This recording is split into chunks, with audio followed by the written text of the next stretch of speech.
Hello everyone, my name is William Amzalag and I want to welcome you to our 9th episode of Jeunesse Longevity TV. Jeunesse, we are redefining youth.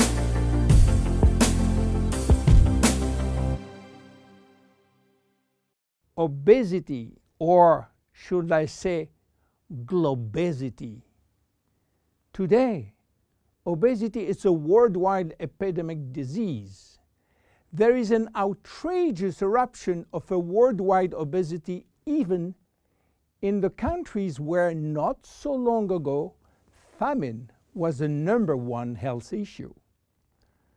The fatness of the world is changing rapidly, and this is very disturbing because it's going out of proportion and nobody can get any control of this new epidemic. Many children become obese and then become obese adults. The diseases associated with obesity, such as heart disease, cancer, and especially diabetes, will explode. That will mean a lot of sick people all over the world. The cost in terms of death, diseases, and money spending is just astronomical. Think about today, there is in the world about 3 billion people overweight and 800 million real obese. The cost of obesity in the United States is about 150 billion per year, which is 10% of the total US medical cost. So what is the difference between overweight and obese? Overweight means that you gain only few kilos above standard, from 1 to 15 kilos for adults.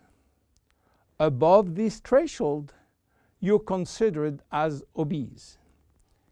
If you wish to get more detailed information, then you have to calculate your BMI, which means your body mass index, by using the following formula: your weight in kilo divided by your height in square meters.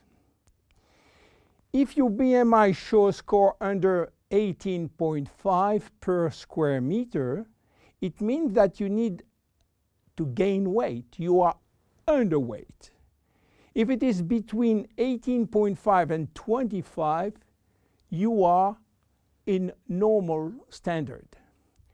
Between 25 and 30, you are overweight, and above 30, you are qualified for obesity. Note that BMI is a standard tool which do not apply in extremes like very tall people or very small people, and also should be adapted to children. Why people become obese? It is very simple in theory, but become more complicated when we reach fat metabolism. We are gaining weight or fat when we eat more than we spend in terms of calorie, or when we spend less than we eat in terms of calorie. So how do we get energy? The body will get energy only from the food, knowing that 1 gram of carbohydrate will release 4 calories, same for proteins, but 1 gram of fat will release 9 calories. So all depend on how much you eat and what kind of food you eat. If the food is rich in fat or in protein or in sugars. Now, how do we spend energy?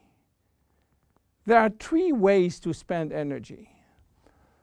The first one is what we call basal metabolism, which is the necessary energy required to get our body working and all our million of chemical reaction working and working properly. This requires approximately 1 calorie per kilo and per hour. So if you weigh 60 kilo, you will spend in 24 hours 60 multiplied by 24 equal 1,440 calories per day. And this is good news because you have no control on that. The second spending is the necessary energy to fight against heat or cold. And these depend on the environment and the way that you are protected against heat or cold. It is called thermogenesis. And again, you have little control on that. The third one is the energy required to move your body, and that is entirely up to you. This is to say that physical activity is the only controllable way to spend energy. We will see later that this very simple way of gaining or losing weight is influenced by many, many other factors, and especially the control of fat metabolism by a sophisticated group of hormones. So why such epidemic? To understand, we have to go back 20,000 years ago. As surprising that it can be, our genes have not changed for the last 20,000 years. At this time, life for humans was quite difficult. In fact, life was based on food availability, and food was really available only during spring and summer. The rest of the time, no food, almost famine.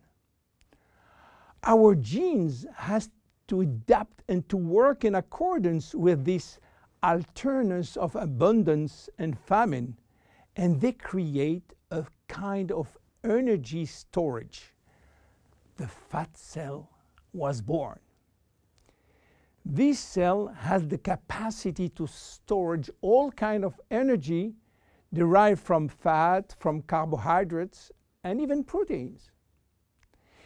It can increase 50-fold its size and retain energy in the form of triglycerides.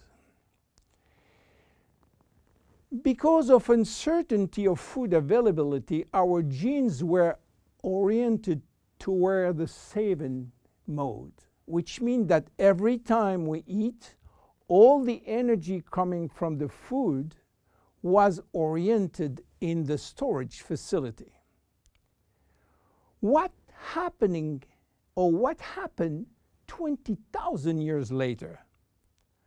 Our genes are still oriented towards saving mode, but there is no more famine.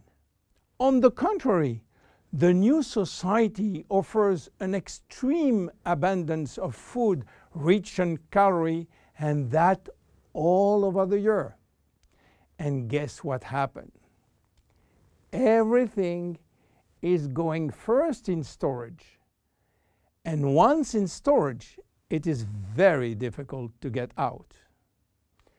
You understand now why it is very difficult today not to gain weight or fat. But there is another factor. 20,000 years ago, in order to bring food at home, men were hunting, fishing, or climbing trees to get fruits. And that was a huge energy spending mode. Today, with a new technology created for lifting heavy items or escalator or elevator, we reduce drastically our energy spending. You understand now why it is so easy to gain weight or fat. What are the consequences of obesity in terms of health and longevity? To make a long story short, it is a disaster. Being and staying obese will lead to a long list of chronic diseases, including cardiovascular disease, diabetes, cancer, metabolic syndrome, and consequently a drastic shortening of life. That will not account for the uncomfortable physical, emotional, and mental consequences of being heavy for ourselves and for our relationship. In terms of aging, obesity is shortening telomeres, increasing DNA damage, and reducing stem cell pool. So what to do for reducing obesity? Obviously, it is quite difficult considering the worldwide effort of the medical community with so small results. Health authorities are repeatedly organizing campaigns to inform people about the consequences of eating too much sugar or fat or the lack of exercise. But the food industry until now do not help and still putting on the market food rich in bad sugar and bad fat. The first step is to be convinced that improving your lifestyle, which means improving your nutrition, your physical activity, managing your stress and your emotion, in order to stop impulsive eating, will be a very good action to preserve your life and your longevity. The second step will be to use specific food supplements to help managing your fat metabolism and rebuild the muscles that you lose when lacking exercise. This is why Jeunesse decided to create a new line of product specially designed to counteract craving, to help fat metabolism, and to reduce muscle loss. Be with us in our next episode dedicated to the Zen Body line. My name is William Amzalag, and I will see you on our next episode. Thank you.